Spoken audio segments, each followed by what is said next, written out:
할렐루야. 우리 옆에 분 오고 인사하겠습니다. 앞뒤 좌우 인사하세요. 잘 오셨습니다. 은혜 받으세요. 자, 오늘은 지난 시간하고 같이 두 번째로 관대함이라고 하는 말씀을 증거하겠습니다. 관대하다고 하는 것은 마음이 너그럽고 크다라는 뜻입니다. 마음이 넓고 크다. 이것은 주로 관대하다는 말은 어디에 많이 사용되냐면 사람을 용서해 줄 때, 사랑해 줄 때 그 사람의 마음가짐이 넓고 클 때 참 그 사람은 관대한 사람이다, 그렇게 말씀을 합니다.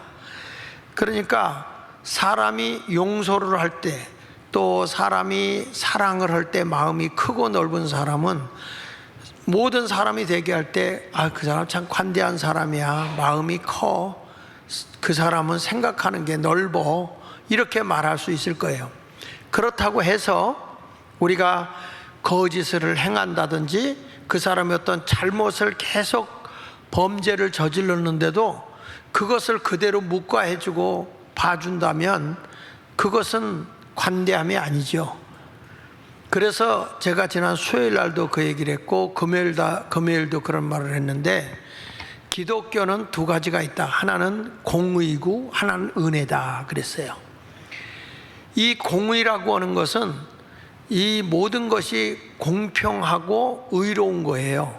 그러니까 사람이 의롭고 어떤 일을 할 때 공평한 그런 상태로, 또 공정한 상태로 사람을 대할 때 그게 공의로운 거거든요.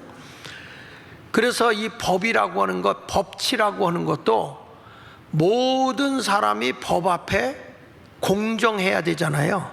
그게 공의로운 겁니다. 그런데 나는 이번에도 대통령이 누구야? 김경수인가요? 김경수 드루킹으로 언론을 조작한 사람 아닙니까? 그런 사람은 사실은 국민을 속이고 말이죠, 국가의 최고 통수권자를 뽑는데 언론을 조작한 거잖아요. 이런 사람을 어떻게 먼저 이번에 다 또 무죄로 다 해주잖아요. 저는 이런 걸 보면 만약에 우리 일반인들이 그런 일을 했다면 과연 그렇게 해줄 수 있을까? 그러니까 이 나라에 정치하는 사람들이 공의롭지가 못해요. 이런 것들이 우리가 보면 정치적으로 이용하는 거지. 정치적으로 제 생각으로는 한동훈이가 마음에 안 드니까 또 누가 대칭할 사람을 하나 세워놓으려고 한 건지 헌지는 모르지만 우리가 법적으로 볼 때 공의롭지 못해. 차라리 그렇게 다 이 사람들을 죄가 없이 해주려고 하면 무엇인가 정치범들이나 일반인들까지도 다 모든 죄가 없음을 해줘야 될 거 아니에요?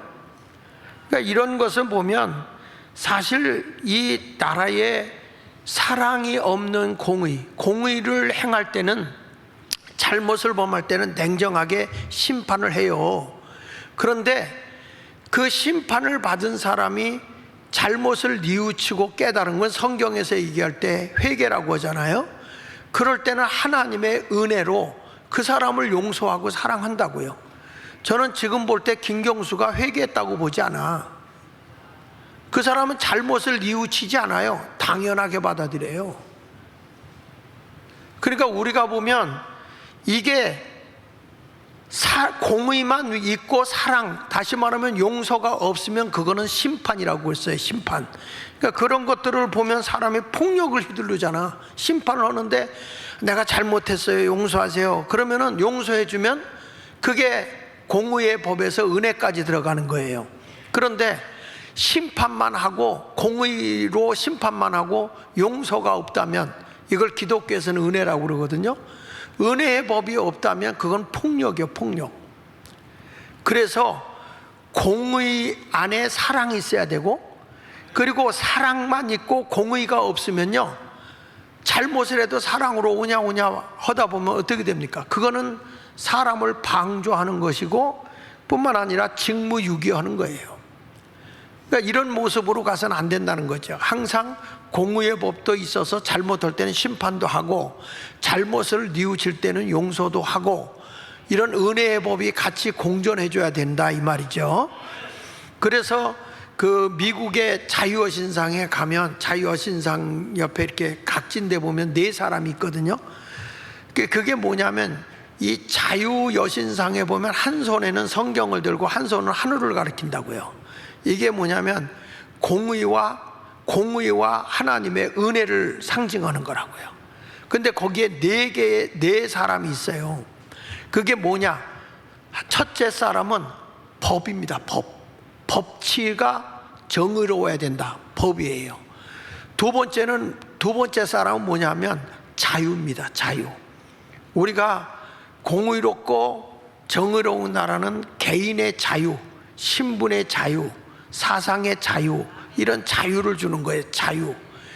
그 다음에 3번째 사람이 나와요. 그 3번째 사람은 뭐냐면 도덕입니다. 도덕. 그러니까 세상이 바르게 가려면 도덕이 살아있어야 돼요. 도덕이 죽어버리면 안 된단 말이죠. 그 다음에 4번째 사람이 뭐냐면 교육입니다. 교육. 이 교육이 거기에 들어있어요. 그러니까 사람이 교육을 안 받으면 사랑구실을 못하기 때문에 교육을 받는데 잘못된 교육을 받으면 안 된다고요. 우리 대한민국이 왜 이렇게 혼란하냐? 내가 일본에서 오랫동안 목회하신 그 박승희 목사님이라고 계세요. 그래서 그 목사님한테 전화해서 지금 우리나라는 굉장히 이 주사파 이런 것들 때문에 좌우가 굉장히 갈등이 심하고 나라가 혼란한데 일본은 없었냐 이렇게 물어보니까 그 목사님이 30년 전에 있었다는 거예요. 30년 전에 우리 일본이 굉장히 좌우의 갈등이 굉장히 심했다는 거야. 근데 지금은 그게 없어졌다. 그때 30년 전에 이 일본이 겪는 걸 지금 한국이 겪고 있는 것 같다. 그렇게 얘기를 한다고요. 저는 물론 지금 이렇게 주사파가 설치고 막 하고 막 광화문에 가서 우파가 외치고 오지만 저는 한국은 그 단계를 넘어섰다고 좀 봐요. 절대 대한민국은 공산화 안 됩니다. 난 그건 확실히 믿어요. 왜냐? 그만큼 한국에는 기독교의 힘이 셉니다. 기독교는 공평하지만 영혼을 사랑하는 공평이에요. 공산주의는 유물론적인 사고를 갖고 있어서 물질만 있으면 된다고 하는 주의예요. 그러나 기독교는 물질을 넘어서서 영혼, 한 생명이 더 소중하잖아요. 그래서 공산화가 되려면 기독교가 없어야 돼요. 그러니까 공산화가 되면 제일 먼저 없애는 게 뭐예요? 기독교를 없애는 거예요. 교회를 핍박하는 거예요. 왜냐하면 교회가 공평함을 주장하지만 그게 뭐냐? 하나님의 의로움은 차별이 없다. 하나님 앞에서의 공평함이에요. 하나님 앞에서. 그런데 인간이 어떤 제도권 안에 가둬놓고 내 편만 공정하다? 이건 아니라는 거예요. 그런데 지금 우리나라에서도 보면 안타까운 게 뭐냐면 저도 이 학교 문제 때문에 이제 재판받으러 이제 어디야 저 서초동에 좀 많이 가요. 거기 가면은 이제 검찰청이니까 검사들이 이렇게 진술하는 거 이렇게 보면 범죄가 쭉 써 있거든요. 1호, 2호, 3호 이렇게 쭉 써 있어요. 이제 거기에 가면은 뭐 특별 범죄한 사람도 있고 다 있는데 대부분이 뭐냐면 사기야, 사기. 대부분이 사기야. 그러니까 우리도 이 학교 문제를 가지고 고발했던 사람이 4년 만에 이제 다 드러났단 말이에요. 근데 그게 뭐냐면 저는 이런 생각을 해요. 이 학교의 사무직원회가 자기 교회의 사람들을 우리 학교 교원으로 등재를 시켜가지고 그래가지고 교직원 공제에서 28명의 융자를 받았더라고.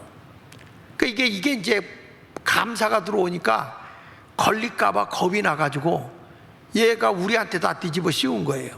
근데 이번에 검사가 다 조사해 보니까 이제 28명 중에 6명은 무죄로 털고 그리고 21명은 이제 단순 범죄자들로 하고 그 다음에 거기에 사무직원에는 특가법에 의해서 걸려진 걸로 돼 있어요. 근데 얘가 저한테 와서 목사님 사실은 내가 우리 교회가 이만저만해서 이런 일을 하는데 내가 이렇게 불법적으로 잘못을 했습니다.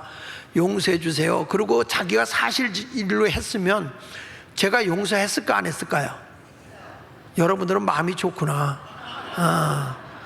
그런데 그 부채를 다 상환하고 해서 해면 용서를 하겠지만, 그렇다고 그게 상환이 안 된 상태에서 용서하면 내가 빚을 뒤집어 씌우는데 그 용서가 되겠습니까? 근데 이 사람들이 다시 다 모든 걸 내가 뭐 범죄를 한 것처럼 다 뒤집어 씌우고, 그러니까 교육청도 얼씨구나 하고 잡아가지고 날 했다가 이번에 다 드러났잖아요. 그 지금 이제 이번에 교육청하고 이제 감사가 잘못된 거를 이제 이번에 또 싸워요. 그러기를 4년째라고. 근데 이 사람들도 다 죄가 뭔지 아세요? 26명 죄가 뭔지 아세요? 사기야, 사기. 그래서 우리 민족의 OECD국 중에 사기가 1위인 나라가 어디냐? 대한민국이에요, 대한민국. 근데 여러분, 이런 나라가 되지 않기 위해서는 우리가 정의로운 나라도 돼야 되고, 그렇죠? 공의로운 나라가 되고, 그러면서 사랑으로 서로 돌봐주는 아름다운 나라가 돼야 할 줄로 믿습니다. 저는 오늘 이 다윗에 대한 말씀을 여러분에게 증거하려고 하는데, 하나님은 다윗을 너무 사랑했어요. 그래서 다윗이 사울왕의 밑에서 장군이 되어 있을 때 어디를 가든지 하나님이 다윗을 이기게 하잖아요. 소년일 때도 이 양을 지킬 때, 맹수와 싸울 때도 너희는 창과 검을 의지하지만 나는 만군의 여호와 이름으로 나가서 맹수들을 물리치고, 골리앗하고 싸울 때도 나는 만군의 여호와 이름으로 나가노라 해가지고 골리앗을 물리쳐 버리잖아요. 그만큼 다윗은 어디를 가든지 하나님이 함께 하셨어요. 그래서 사무엘하 8장 6절에 보면요, 여기 보시죠. 싸울 때 끝부분에 보면 다윗이 어디로 가든지 여호와께서 뭐하게 하셨다고요? 이기게 하시니라. 다윗이 어디를 가든지 하나님께서 이기게 하셨다. 또 사무엘하 8장 14절에도 보면은 끝부분에 보세요. 다윗이 어디로 가든, 이거 에돔 사람과 싸울 때거든요. 전쟁할 때 다윗이 어디를 가든지 여호와께서 이기게 하셨다 그랬어요. 우리 그리스도인들은요, 어디를 가든지 하나님과 동행하면 승리하게 될 줄로 분명히 믿습니다. 우리 민족이 참 훌륭한 것이 뭐냐 하면, 그 애국가에도 하나님이 보호하사 우리나라 만세요. 그렇죠? 그리고 지금 우리나라의 그 노래 가운데, 민요 가운데 아리랑 아시지? 아리랑 아라리요, 아리랑 고개를 넘어간다, 그거 아시죠? 이게 여러분, 우리나라 이 노래가 유네스코에 등재가 되어 있습니다. 그래가지고 이게 유럽에 있는 교회에서는 아리랑이 찬송가에 들어가 가지고요, 찬송가로 많이 불려집니다. 왜 그러냐면, 이게 아리랑이라는 게 원 단어가 알이랑이에요. 알이랑. 이게 무슨 얘기냐면, 알이, 요거를 원문에서 찾아보니까 엘이야, 엘. 하나님이라는 뜻이더라고, 하나님. 그 다음에 이랑이라는 게 뭐냐면, 여러분 있잖아, 너랑 나랑, 우리랑 그랑, 이런 말 하죠. 이 너랑 나랑이라는 말은 함께라는 말이에요. 함께. 랑이라는 말은. 그러니까 무슨 얘기냐면, 아리랑이라는 말은 하나님과 동행한다는 뜻이에요. 하나님과 동행. 아리랑이라는 뜻이 원래 찾아보니까. 그래서 내가 책을 하나 지금 쥐고 있는, 그 책을 요즘에 보고 있는데, 알이랑 민족, 우리 민족을 알이랑 민족이라고 그렇게 표현하는 게 나와요. 그래서 우리 주님과 동행하고 나를 버리고 가시는 님은, 예? 심리도 못 가서 발병 난다, 그 말은 하나님과 등지고 갈면 사고 난다 이거야. 하나님과 함께 한다. 그래서 이게 이렇게 보면 참 하나님이 함께 하는 게 얼마나 큰 복인지. 그러니까 대한민국이라는 나라는 다 모든 게 기독교가 세워지는 것도 보면 이 대한민국이라는 모든 기초의 건립이 기독교의 정신이요. 그래서 이런 모든 내용을 살펴보게 되면 대한민국의 바탕 속의 흐름의 정신이 기독교의 정신이야. 이걸 여러분이 알아야 되는데, 그래서 우리 민족이 어디를 가든지 하나님이 함께 하시는 거예요.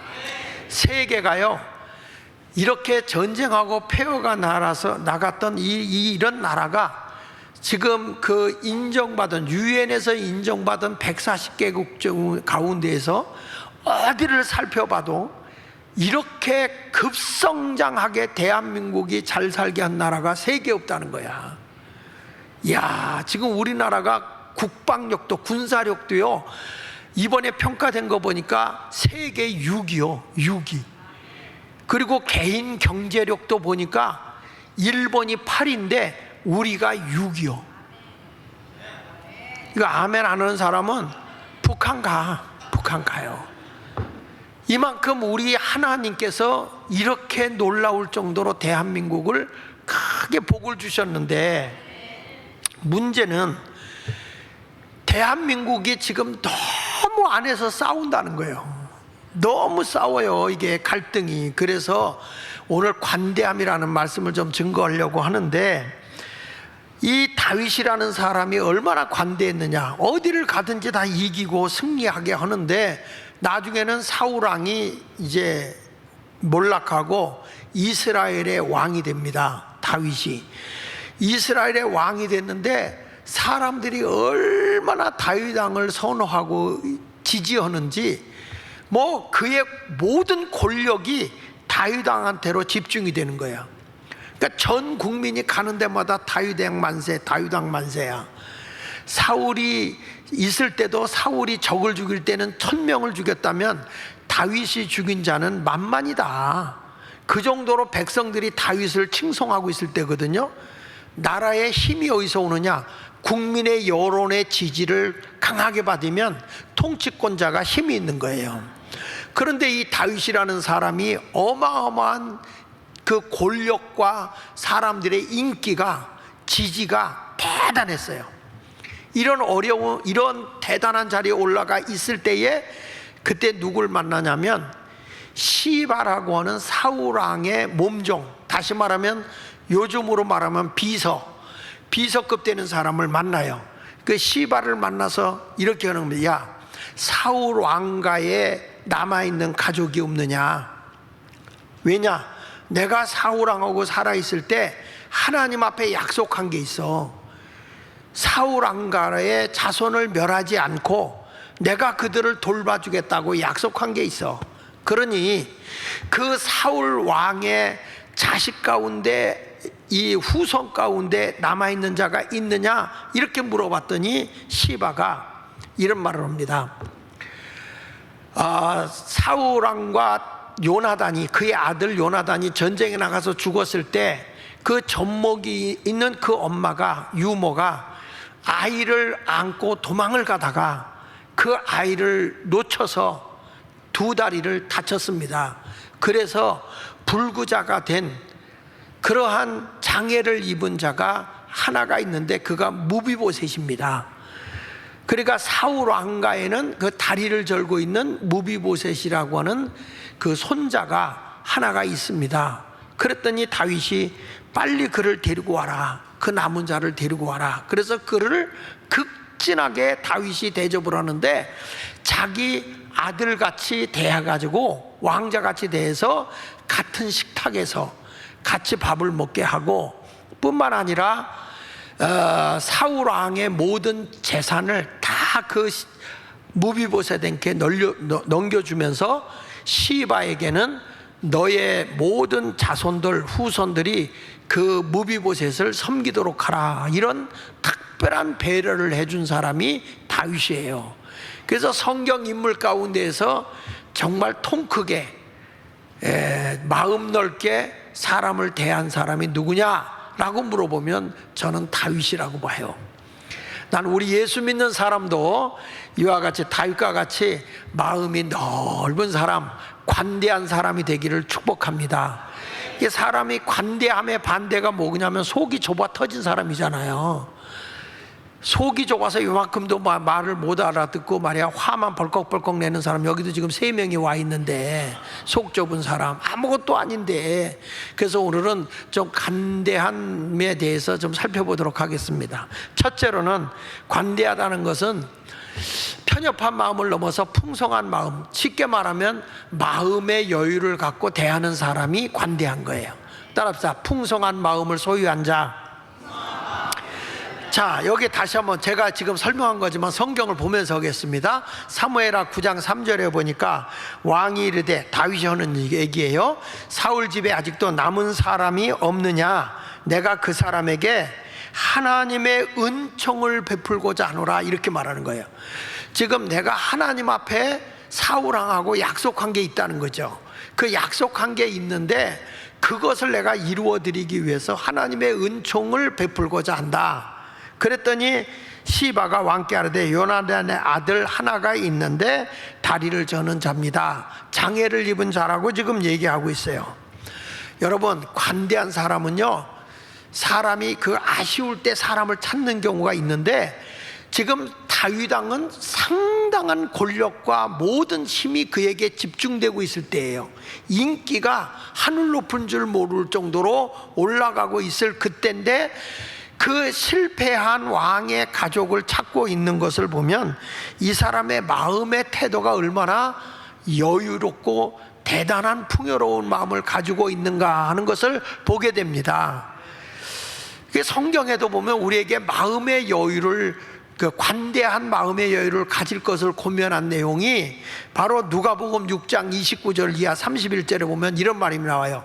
누가 너의 이 뺨을 치면 한 뺨을 더 돌려대라. 오른뺨을 치면 왼뺨을 돌려대고, 내 겉옷을 빼앗는 자가 있거든 속옷도 거절하지 마라. 안 뺏기려고 하지 말고 그냥 속옷까지 내줘라. 30절에서는 내게 구하는 자에게 주며, 내게 달라고 하면 주며, 내 것을 가져가는 자에게 다시 달라고 하지 마라. 뭐 그렇게 그냥 계산적으로 생각하지 말라, 그 말이에요. 그러면서 남에게 대접을 받고자 하는 대로 너희도 남을 대접하라, 이렇게 말씀해요. 이거는요, 또 성경적으로 직접 이렇게 해석하는 사람들은 또 그러더라고. 남편이 아내의 여름밤을 딱 때리니까 쳤어? 왼밤도 쳐? 성경엔 왼밤도 치라 그랬어? 쳐봐, 쳐봐. 그래서 안 맞을 것도 맞아요. 이건 그런 말씀이 아니고, 오른밤을 때리면 아직도 왼밤을 맞을 여유를 가져라, 그거요. 딱 맞는 순간 쳤어! 이게 그냥 하고 집어 던져서 큰 싸움 만들지 마라. 오른밤을 맞으면 왼밤을 맞을 여유를 가져라. 그리고 내 겉옷을 빼앗는 자에게 안 뺏기려고 발버둥 칠 거 없다. 속옷까지 내줄 여유를 가져라.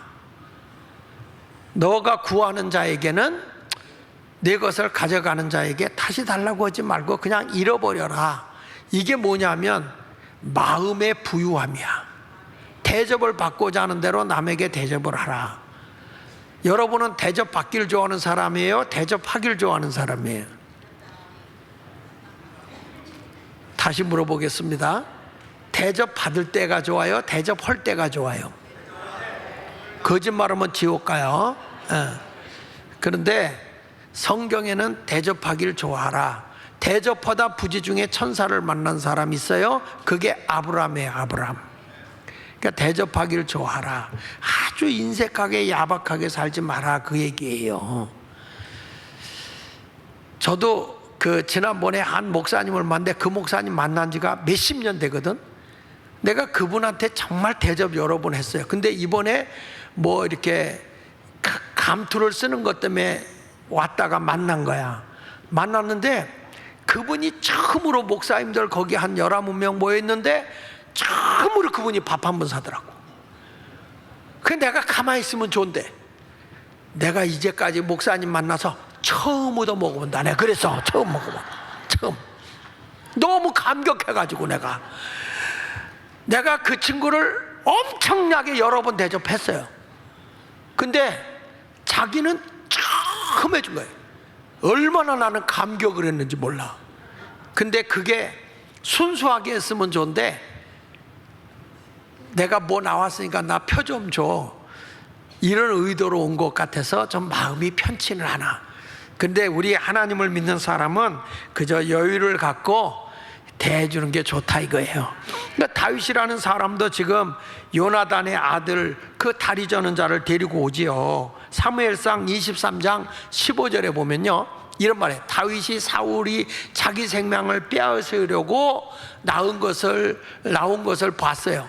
그러니까 다윗을 사울 왕이 그렇게 죽이려고 그랬거든요. 참 희한하죠. 사울 왕이 다윗을 죽이려고 그래. 인기가 올라가니까. 이게 정적이라 그래. 근데 다윗이 누굽니까? 사울 왕의 사위요, 사위. 딸을 그에게 줬다고요. 왕비가 딸이라고. 그런데도 다윗을 그렇게 죽이려고 그래요. 정적이라는 게 이렇게 무서운 거예요.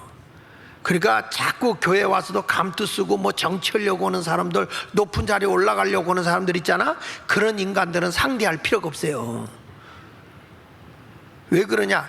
자기 이권에 의해서 사람을 너무 쉽게 버려. 너무 쉽게. 근데 다윗이 그렇게 사울이 다윗을 죽이려고 하는데 다윗이 도망을 가가지고 수풀에 숨었어. 이걸 누가 들었느냐? 사울 왕의 아들인 요나단은 얼마나 사랑이 많은지 다윗을 찾아갑니다. 16절에 보면요, 보세요. 16절에 사울의 아들 요나단이 일어나 수풀에 들어가서 다윗에게 이르러 그에게 하나님을 힘있게 의지하게 하였는데, 야, 하나님을 믿으니 걱정하지 마. 그러면서 17절을 같이 한번 읽어볼게요. 고 요나단이 그에게 이르기를 두려워하지 말라. 내 아버지 사울의 손이 내게 미치지 못할 것이요, 너는 이스라엘의 왕이 되고 나는 내 다음이 될 것을 내 아버지 사울도 안다 그랬어요. 야, 나는요 요나단의 마음의 그 크기가 보통 관대한 사람이 아니에요. 아버지는 어떻게 하든지 자기 아들 요나단에게 왕권을 물려주고 싶잖아요. 근데 요나단이 봤을 때는 다윗이 가는 데마다 하나님이 이기게 하시고, 백성들의 칭송이 사울이 죽인 자는 천천히요 다윗이 죽인 자는 만만이라고 다윗의 인기가 하늘을 치솟고 있어요. 그러니까 이때 요나단이 이 나라의 왕은 내가 아니고 너야. 나는 너 다음이야. 그러니까 절대로 아버지도 알고 있기 때문에 해하지 않아. 두려워하지 마라. 이렇게 하고 다윗을 위로하고 격려해 준 사람이 바로 요나단이에요. 요나단. 참, 여러분, 이런 친구를 만나면 행복하겠죠? 이런 형제를 만나면 얼마나 좋겠어요. 그 형제들끼리도 싸우는 세상인데, 근데 사울왕과 요나단이 나중에 결국에는 전쟁여행에 나갔다가 죽었다는 소리를 듣고 이제 유모가 도망을 가지요. 그러다가 요나단을 떨어뜨려서 다치게 되는 내용이 나오는데, 근데 그때에 이 사울왕이 다윗을 죽이려고 쫓아갔다가 나중에 용변이 말해서 굴로 들어갔죠. 아둘람 굴로 들어갔는데 거기에 누가 숨어 있었죠? 다윗의 군사들이 숨어 있었다고. 다윗과 함께 죽일 수 있었지만 그를 죽이지 않고 놓아보내요. 멀리 간 뒤에 왕이여, 우리가 당신을 죽일 수 있었지만 거기 왕복 밑에를 보세요. 칼로 우리가 자른 자국이 있지 않습니까? 당신을 해할 수 있었지만 우리는 해하지 않았습니다. 당신을 절대 해하지 않습니다. 그렇게까지 얘기를 해요. 그랬을 때 이 다윗하고 요나단하고 다윗하고 이 사울왕하고 약조를 맺습니다. 약조가 뭐냐면, 이 다음에 내가 왕이 되거든 우리 가문에 그 누구도 해하지 말아달라. 그걸 하나님 앞에 맹세하거든요. 그게 사무엘상 24장 20절로 22절에 보라, 나는 내가 반드시 왕이 될 것을 알고 이스라엘 나라가 내 손에 견고히 설 것을 안다. 사울왕이 벌써 알고 있어요. 그러면서 다윗에게 하는 얘기죠. 그런즉 너는 내 후손을 끊지 아니하며, 그러니까 다윗아, 네가 왕이 되거든 사울왕인 나의 후손을 절대로 끊어지게 해하지 마라. 말살시키지 마라. 그 다음에 뭐냐면 내 아버지의 집에서 내 이름을 멸하지 아니하지 마라. 내 이름을 다 지워버리지 마라. 이제 여호와의 이름으로 내게 맹세하라. 이렇게 한 거예요. 그랬더니 다윗이 사울에게 뭐 했다고요? 맹세했다. 이것을 다윗이 지키기 위해서 사울의 가족을 찾은 거예요. 내가 하나님의 은총을 그에게 베풀어야 되겠다. 어느 누구도 해하지 아니하고 지켜줘야 되겠다. 이것이 아버지 앞에 하나님의 명예를 걸고 하나님의 이름을 걸고 우리가 맹세했으니 이 은총을 내가 지켜야 되겠다, 이렇게 생각한 거예요. 그리고 요나단도 살아있을 동안에 다윗을 자기 생명같이 사랑했거든요. 사무엘상 18장 3절에 보면 요나단은 다윗을 자기 생명같이 사랑하여 더불어 언약을 맺었다. 아니, 셈이 나서 우리 아버지보다 인기가 더 있으면 셈이 나서 해버릴 건데 요나단은 그러지 않았다는 거예요. 제가 어느 교회 가서 설교를 하다가 이제 그 집에 아들, 부흥회 갔을 때 아들이 그 교회에 이제 있어요. 근데 그 아버지한테, 와, 아들이 아버지보다 훨씬 설교를 잘합니다. 그러면 시험 드는 사람이 아무도 없어요. 나보다 잘해야지, 나보다 잘해야지, 그래요. 근데 딴 부목사가, 아이고, 담임 목사보다 훨씬 잘합니다. 그러면 잘려요. 그게 사람의 마음이에요. 그게 사람의 마음. 근데 요나단은 안 그래. 아버지보다 다윗이 더 인기가 있는데도 요나단은 다윗을 사랑하는데 자기 생명같이 사랑한다는 거야.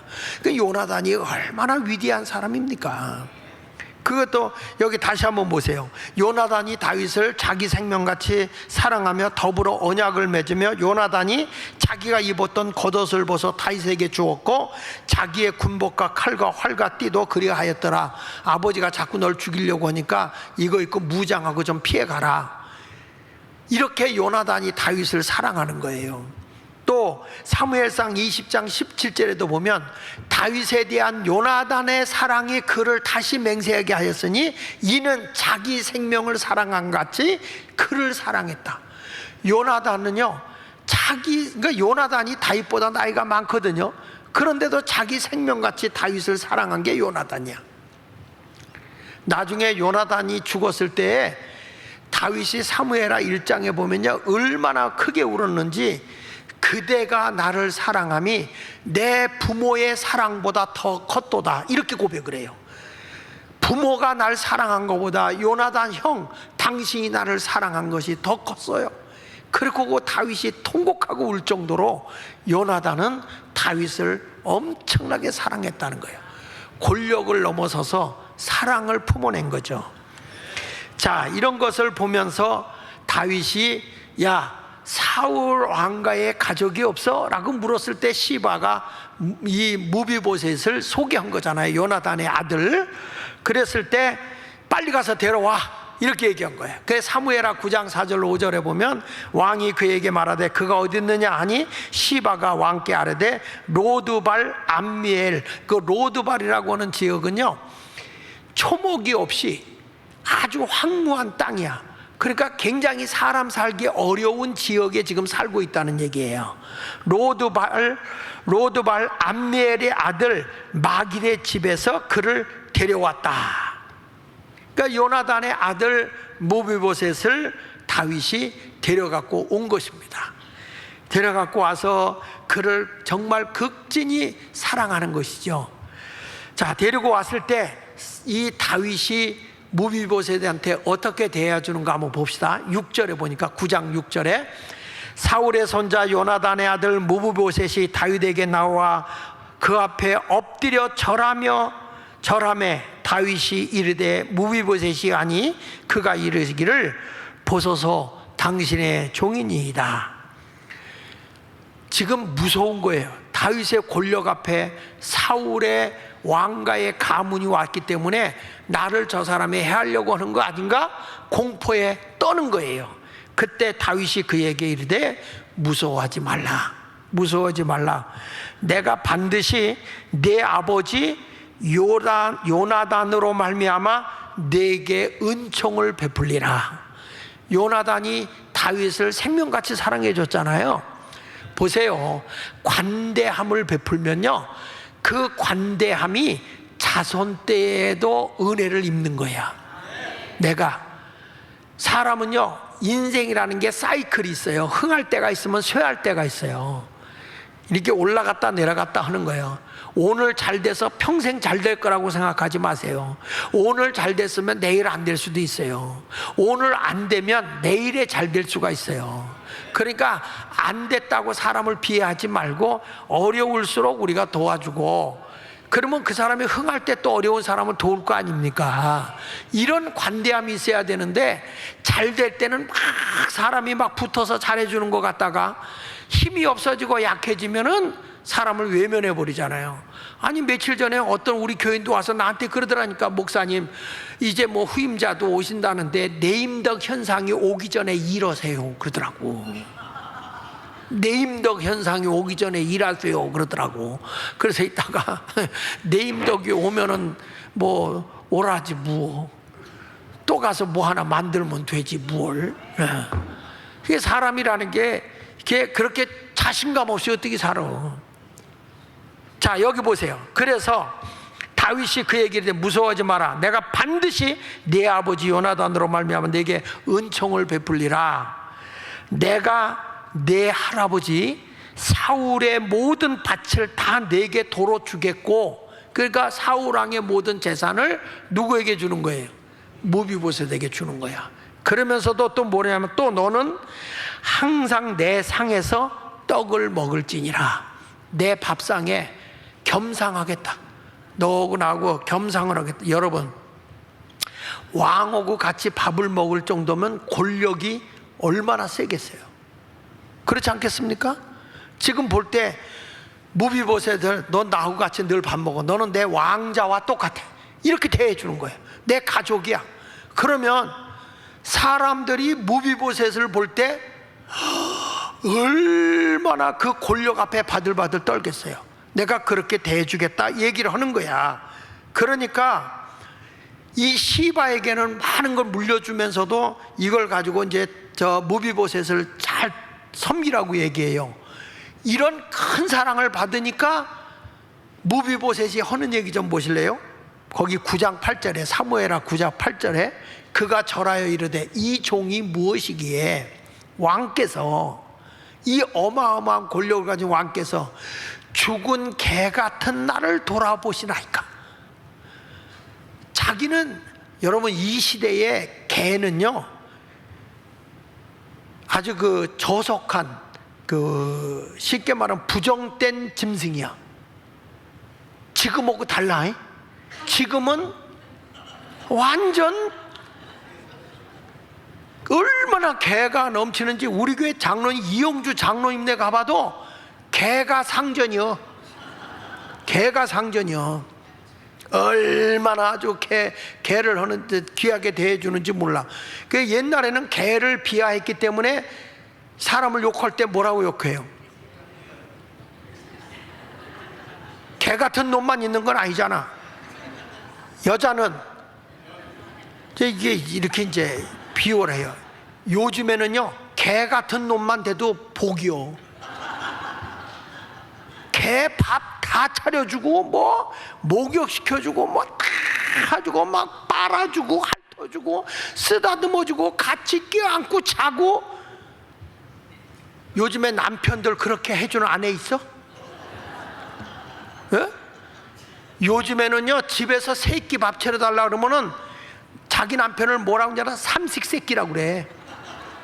새끼를 집에서 다 밥 얻어먹는다. 저 삼식새끼 저거 새끼라고 그래. 새끼. 밥 2끼 먹잖아. 그러면 2식이 놈이라고 그래. 그리고 그냥 하루에 1끼만 먹을게 그러면 그냥 일시가 그런데, 일시가. 예. 그런데 한 끼도 안 먹겠다 그러면요 공식님 그런데요. 우리 집에서 한 끼도 안 먹으니까 공식이요, 공식. 그 공식님 그런데. 새끼 먹는 데다 간식까지 달라고 그래봐. 갓나 새끼라고 그런다잖아요. 갓나 새끼. 예? 요즘에 가서 또 여자가 뭐 오는 데 가서 밥을 고사하고 뭐 이렇게 정리가 안 되면 청소해주고 정서하고 설거지까지 해봐. 그때부터는요, 님이요, 님. 아이고, 님이 오셨네. 나도 요즘에 그렇게 되려 뭐 이렇게 쌓아놓으면 내가 가서 설거지 하려고 그래, 내가. 왜? 놈이나 새끼는 안 돼야 될 거 아니야. 그런데 여러분, 여기 보시면 이 무비보셋은 자기가 봐도 자기는 정말 천한 존재였다는 거야. 그래서 개 중에도 나는 죽은 개라는 거예요, 죽은 개. 그런데 어떻게 나같이 천한 이 죽은 개 같은 나를 돌아보십니까? 이렇게 얘기를 할 때에 사무엘하 9장 9절에 이렇게 말하는 겁니다. 왕이 사울의 시종 시바를 불러 그에게 이르되 사울과 그의 온 집에 속한 것은 내가 다 내 주인의 아들에게 주었다. 지금 시바를 불러서 그 사울왕의 그 비서였던 자를 불러서 내가 사울왕의 모든 재산을 다 지금 무비보셋에게 줬으니 너와 내 아들과 내 종들은 그를 위하여 땅을 갈고 거두어서 내 주인 아들의 양식을 대주어 먹게 하라. 그러나 내 주인의 아들 무비보셋은 항상 내 상에서 떡을 먹으리라. 여러분, 여기서 우리가 깨닫는 것이 다윗 왕의 마음의 풍요로움이에요. 이 여유로움, 이 부유함, 이것이 뭐냐? 이게 바로 관대함이야, 관대함. 어떻게 저런 사람하고 내가 같이 밥을 먹어? 이게 아니에요. 우리나라의 과거에 그 선교사들이 한국에 오잖아요. 한국에 선교를 할 때 왕의 병을 이제 의사로 선교사가 온 거예요. 왕을 치료해주면 왕을 만진 손은요, 천민의 환자를 볼 수가 없어요. 왜 그러냐? 옥체 보존하는 왕의 몸을 만진 이 거룩한 손을 저 종 같은 천민들의 몸에다가 손을 댈 수 없다. 이게 우리나라에 흐르는 그 정신이었어요. 그런데 선교사들이 와서 왕한테 손을 대고 치료를 하고 나서도 누굴 치료했냐? 백정이 아프다. 그럼 백정을 치료해. 그러니까 난리가 나는 거예요. 부정 탔다고. 그래도 여러분, 하나님의 복음은 신분 고하를 막론하고 생명은 똑같은 거야. 그렇지 않습니까? 이런 것을 대해주니까 처음에는 오해들을 많이 했지만 나중에, 그래서 대한민국이요, 기독교의 정신을 가졌기 때문에 지금 이 우리나라의 양반 천민이 없어진 겁니다. 감사하고 살아야 돼요, 이거. 그러니까 이게 관대함이라고 하는 것은 사울왕 보세요. 그 보잘것없는 그 요나단의 아들, 더군다나 장애를 입고 있는 사람과 같이 맞상에 앉아서 밥을 먹고 있을 정도니까 무비보셋은 어마어마한 권력을 가지고 있는 거예요. 이렇게 다윗이 관대하게 대해줬다. 저와 여러분들도 오늘부터 마음을 좀 여유있게 삽시다.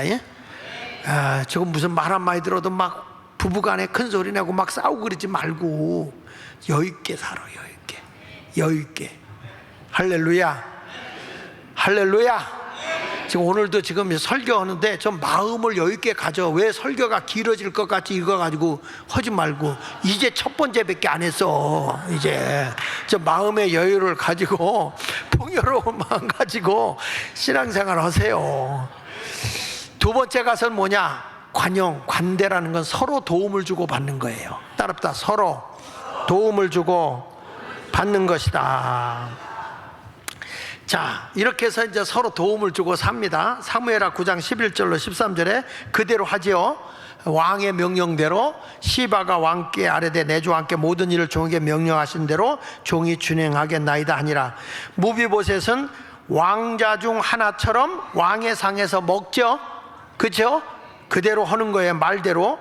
무비보셋에게 어린 아들 하나가 있으니 이름은 미가더라. 시바의 집에 사는 자마다 무비보셋의 종이 되니라. 무비보셋이 항상 왕의 상에서 먹음으로 예루살렘에 사니라. 그는 두 발을 다 절었다. 자, 이 관대함이라고 하는 것은 다 이렇게 베풀어 주는 거예요. 베풀어 줘. 사람이라는 게 말이죠, 이렇게 항상 내가 줄 수만 있는 게 아니라 내가 도움을 받아야 할 때가 있어요. 또 아멘. 항상 사람이 좋은 때만 있는 게 아니에요. 관대함을 베풀면 관대함이 내게 오는 거라고요. 그러니까 요나단이 다윗에게 관대함을 베풀었기 때문에 그 관대함이 요나단의 아들 누구에게 간 거예요? 무비보셋에게 간 거야. 이렇게 복이 온다니까요. 여러분, 성도는요 왕 같은 제사장이에요. 우리가 왕 같은 제사장이야. 그러니까 성도는 항상 풍요로움으로 관대함을 가지고 베풀고 사는 겁니다. 그러니까 예수 믿는 사람이 이 가난하게 사는 게 아니야. 난 여러분들이 관대하고 주고받는 삶을 살면서 부자가 돼야 돼. 여기서 기업인도 나와야 되고요. 이런 아름다운 삶을 살기 위해서는 성도들이 복을 받아야 된단 말이야. 가난한 자가 와서 복을 받는 거예요. 그러니까 나만을 위해서 복을 받는 게 아니고 이 관대함으로 주고받는 사람이 돼야 된다는 거죠. 여러분, 우리나라 처음에 선교사들이 들어왔을 때 대한민국이 먹고 살 것도 없었어. 그래서 뭐 강냉이 가루, 우유 가루, 옷, 사지바지, 그때는 사지바지 하나 얻어 입으면 출세한 거예요. 이렇게 외국으로부터 굉장히 많이 얻어 먹고 살았잖아요. 여러분들 혹시 그 저 우유가루 얻어 먹어 보셨어? 우유가루 쪄서 잡숴 보셨어? 쪄서? 그 우유가루 쪄서 먹으면 어때요? 딱딱하지만 고소한 맛은 있어요. 거기다 또 여러분 학교에 가면 우유 물에다가 우유가루 타가지고 우유를 점심으로 줘. 우유물을. 그거 한 대접 먹으면 어떤 일이 생기는지 아시죠? 고속도로가 생겨요. 고속도로가 생겨가지고 화장실에 들락날락 끓여야 되죠. 그러다가 그게 조금 지나니까 뭐가 왔냐면 강냉이 가루가 들어왔어요. 우리나라 강냉이 가루가 와가지고, 여러분 강냉이 빵 소사가 해주는 거 잡섰죠? 이렇게 잘라가지고 요것만한 한 토막, 그거 하나 주잖아요. 안 잡숴보셨어? 잡숴봤어. 그런데 그거 안 줄 때는 또 뭘 줘요? 강냉이 죽을 주잖아요. 그 소사가 끓여가지고. 그래가지고 죽을 한 대접 주면, 내가 이게 벌써 9세대 이런 얘기를 해서 죄송해요. 요즘 사람들 이런 얘기하면, 그 라면 끓여 먹지 왜 그런 걸 타 먹냐고 할 말이 없어요. 자, 이렇게 우리도요 외국의 도움을 입어서 이렇게 일어난 겁니다. 그렇지 않습니까? 이렇게 잘 사는 나라가 됐으면 우리나라도 이제는 선교사들 보내고 못 사는 나라를 돕는 나라가 돼야 되는 거예요. 그냥 계속 우리만 끌어안고 있으면 안 돼. 선교사도 많이 보내고 일도 많이 하고 이런 역사가 일어나야 할 줄로 믿습니다. 자, 이렇게 다윗 왕이 압살롬을 무비보셋을 잘 돌봐주고 있는 이때에 사건이 더. 다윗 왕의 아들 압살롬이, 이름을 잘 줘야 돼. 압살롬이요. 이놈이 쿠데타를 일으켜서 혁명을 일으켜서 아버지를 왕에서 쫓아버려요. 아버지 다윗 왕이 쫓겨가는데 그때 백성들의 지지율이 압살롬으로 몰리는 거예요. 여론이 압살롬 만세, 압살롬 최고 이렇게 올라가네. 다윗이 신하들과 함께 혼비백산 해가지고 도망을 가요. 자, 그 도망을 갈 때 다윗도 서로 죽이려고 할 수 있을 것 같은데 그동안에 다윗이 얼마나 사람들에게 사랑과 관대함을 베풀었습니까? 근데 그 관대함을 베풀었으면 다윗도 받는 게 있어야 되잖아요. 근데 보세요, 다윗이 도망을 가는데 이렇게 됩니다. 사무엘하 17장 27절에 보니까 다윗이 마하나임에 이르렀을 때, 굉장히 멀리 떨어진 있는 곳이에요. 암몬 족속에게 속한 라빠 사람 나하스의 아들 소비, 그 다음에 로데발 사람 암미엘의 아들 마길. 이 마길이 누구냐면 요나단의 아들 무비보셋을 돌봐줬던 사람이에요. 요 마길과 또 로글림 길르앗 사람 바르실레. 그러니까 여기에 요 세 사람이 보세요.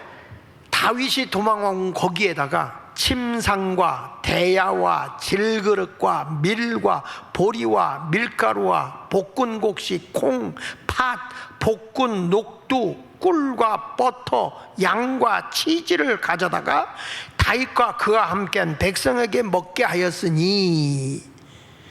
아니 이걸 쉽게 그냥 다윗에게 침상과 그릇과 양식을 주었더라 그러면 되지.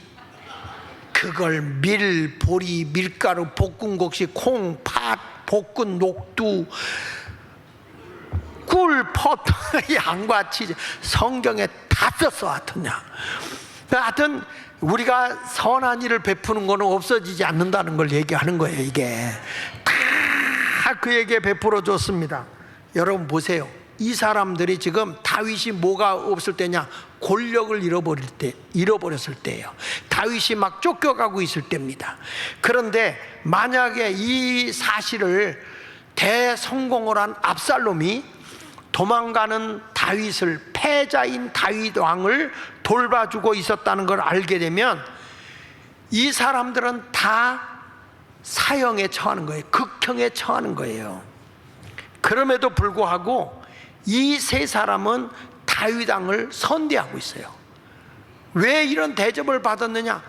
평상시에 야박하게 하고 평상시에 그렇게 아주 그 남에게 배려할 줄 모르고 살았었다고 한다면 틀림없이 다윗도 어디 가다가 다른 사람한테 칼 맞아 죽었을지도 몰라요. 그러나 다윗이 그렇게 사랑을 베풀고 선한 일을 많이 하니까 이 사람들도 그가 권력을 빼앗겼음에도 불구하고 친절하게 대해주고 봉사하고 섬기는데, 다시 이 사람이 왕권을 회복하면 나를 차지하겠지, 그게 아니에요. 바르실레 같은 사람은 다윗이 다시 왕권을 회복하고 돌아갈 때 가자 그랬어요. 가자 그랬더니 내 나이 80입니다. 나는 부모 세상 떠나는 곳에서 같이 죽겠습니다. 안 갑니다. 그냥 순수하게 다윗을 도와준 거지 무엇을 얻기 위해서 무엇을 받기 위해서 한 게 아닙니다. 할렐루야. 이것이 굉장히 중요한 거예요. 제가 이번에 8.15도 나가서 이렇게 모든 걸 하다 보고 또 이렇게 광화문에 전 목사님하고 같이 일을 하다 보니까 어떤 사람들은 뭔가를 가서 얻으려고 명예를 얻고 하려고 하는데 나는 그런 거 절대 안 해. 하나님의 복음을 위해서, 나라가 바로 서기 위해서 가자고 하는 것 뿐이지 다른 욕심 갖고 하는 거 없어요.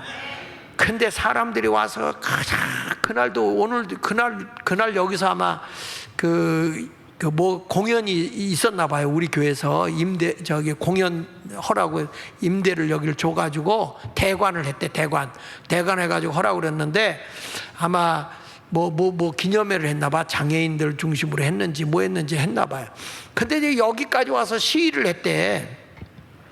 8.15인데 왜 분산을 시키느냐, 그리고 시위까지 했다고 그러는데, 아니 우리는, 내가 가보니까 우리 교인들 꽤 많이 나와 있더라고. 거기 가서 그래서 열심히 하고 뭐 거기 그 용산까지, 내가 지금 목이 쉰 게 그때 마이크 잡고 하도 떠들어서 목이 쉰 거예요 그때. 예.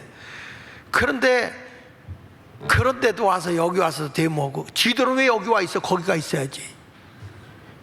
그러니까 이렇게 속 좁아가지고는 안 된다고요. 대범하게 가는 거, 올 사람 오고 할 사람 오고 다 반대만 안 해도 우리 편인데. 예수님이 그랬잖아요. 반대만 해도 다 내 편이다. 그래서 우리가 이렇게 속을 좁게 해서는 안 된다고요. 다윗이 이제 압살롬한테 졌다가 다시 이겼습니다.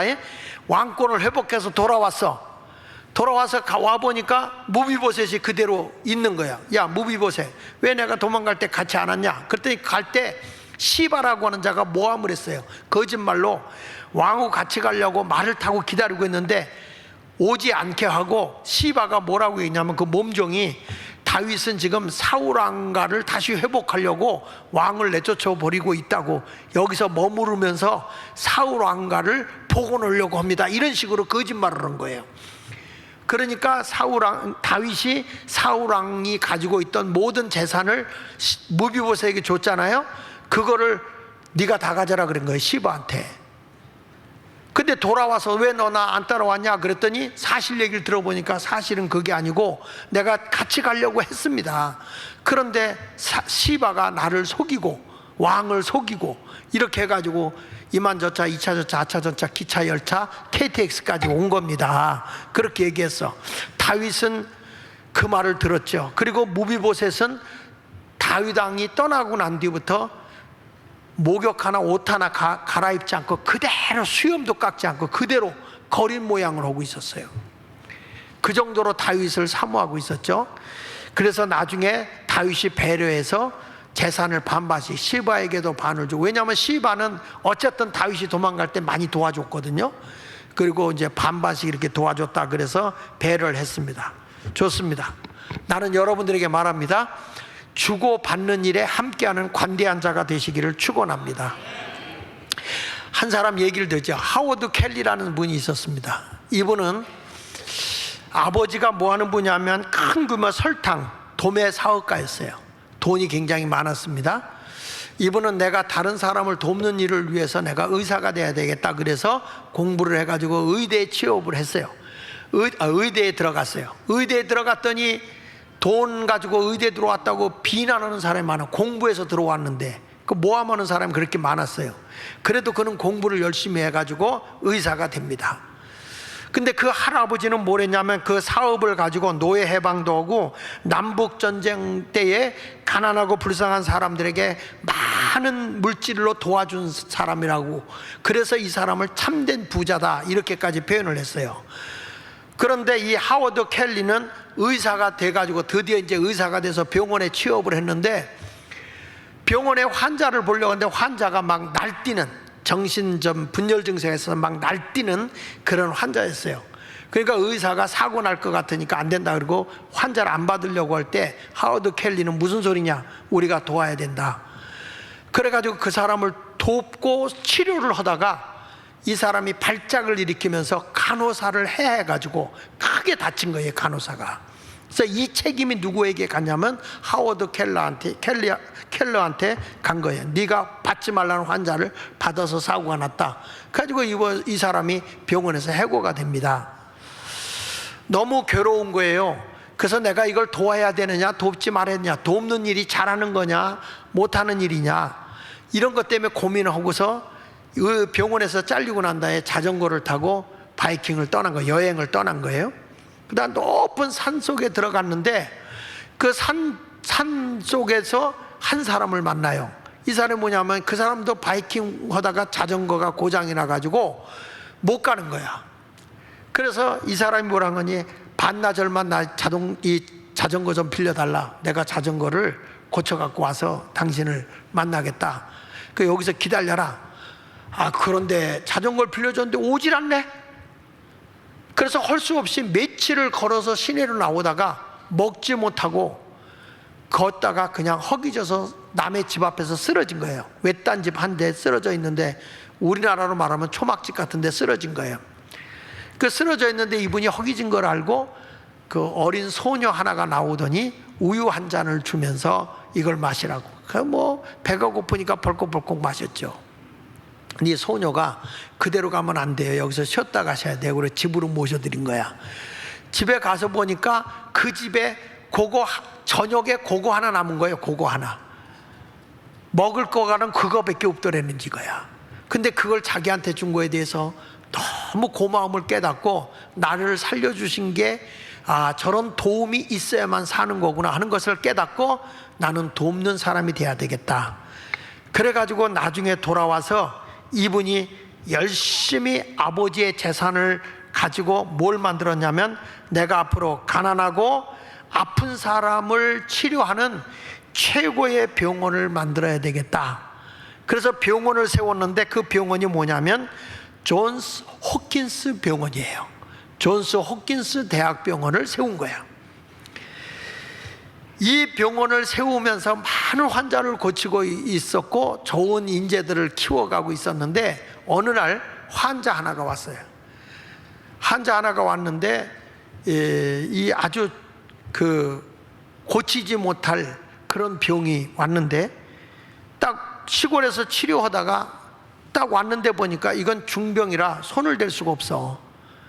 근데 그 얼굴을 보니까 낯이 익어. 그리고 더듬어 보니까 자기에게 우유를 준 그 소녀였어요, 이 아가씨가.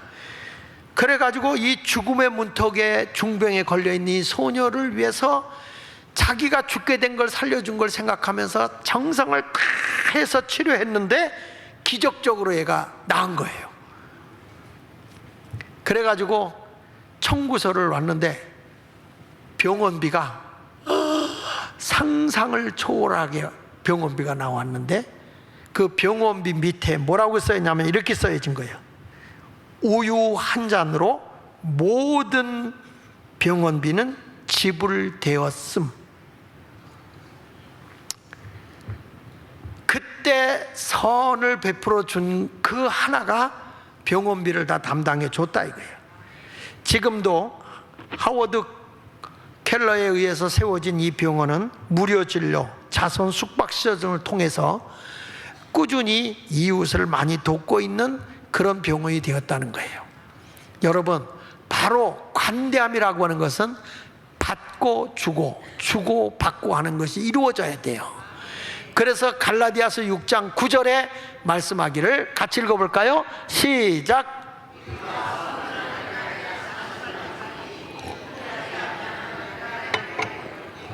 선을 행하는데 이게 어디까지 선을 해야 되느냐, 이게 선을 행하는 게 어려운 겁니다. 선행이 굉장히 어려운 거야. 그러다고 낙심하지 마라. 포기하지 않으면 때가 이름에 거두리라. 바로 하워드 켈러라고 하는 분이 실망하지 않고 병원을 세워서 사람을 살려내고 큰 일들을 하고 있잖아요. 우리가 만약 그때 포기했으면 이런 존스 홉킨스 병원 같은 이런 병원이 안 생겼겠죠. 근데 사람이 선을 행하다가 낙심하지 않아야 된단 말이야. 근데 우리나라를 보면 지금 답답한 게 서로 물고 뜯는 거야. 좀 관대함이 있어야 되는데, 너그러움이 있어야 되는데. 이번에 여러분 8.15를 보니까 우리나라 해방 광복절을 맞이해서 둘로 갈라졌잖아. 그 왜 갈라졌느냐? 8월 15일이 해방도 됐지만 건국일이란 말이야, 건국일. 근데 건국일인데 이쪽 한쪽에서는 1919년 4월 달 상해 임시정부가 세워진 것이 건국일이다, 이렇게 얘기를 한단 말이에요. 근데 여러분, 나라가 세워지려면 세 가지가 있어야 되는데, 하나는 국민, 하나는 주권, 하나는 영토, 이 세 가지가 있어야 나라가 세워지는 거잖아요. 그러면 1919년도에 자식을 낳았어. 자식을 낳으면 조선 총독부에 가서 호적에 올려야 돼요. 그러면 어느 민족이 됩니까? 일본 사람이 되는 거야. 그래서 그 당시에 이름이 다 명자, 순자, 국자, 소자, 대자 이렇게 되는 거야. 자자 들어가는 게 다 일본 이름이야, 자자. 그러니까 이게 그래서 이 일본 사람이 되는 거잖아요. 그러니까 이걸 보면 그때는 우리의 뭐가 잃어버린 거냐? 주권이 없어, 주권이. 근데 어떻게 그때가 우리가 여러분 건국일이 될 수 있냐고. 건국일이 되는 건 1948년 8월 15일 날 대한민국이 정식으로 헌법도 세워지고 말이죠. 자식을 낳으면 어느 나라 국민이 됩니까? 대한민국 국민이 되는 거야. 이게 건국일 아닙니까? 그런데 어떻게 아니 진짜 우리 건국일을 따진다 그렇게 따질 것 같으면은, 아니 고조선 단군 때부터 따져야지, 단군 때부터. 그러니까 이게 역사적인 걸 훑어서 그때는 우리가 일제시대, 일제강점기 시대로 딱 정해놓고 그 다음에 대한민국이 해방받아서 이 대한민국의 건국일, 자유민주주의 국가가 된 것은 1948년 8월 15일이 맞다. 이렇게 역사적으로 정리하면 되잖아요. 현대사를 이렇게 딱 정리하면 되는 건데, 그걸 가지고 네가 올리 내가 올리. 이종찬이 그 인간은 왜 그래? 그 인간이 참 감리교 집사거든. 이거 상동교회 아버지가 이시영 아니야? 근데 이게 독립운동 뭐 하고 했었는데 부통령까지 했고, 그러니까 이런 일들을 가지고서 엉뚱한 짓을 한단 말이야 지금 나라가.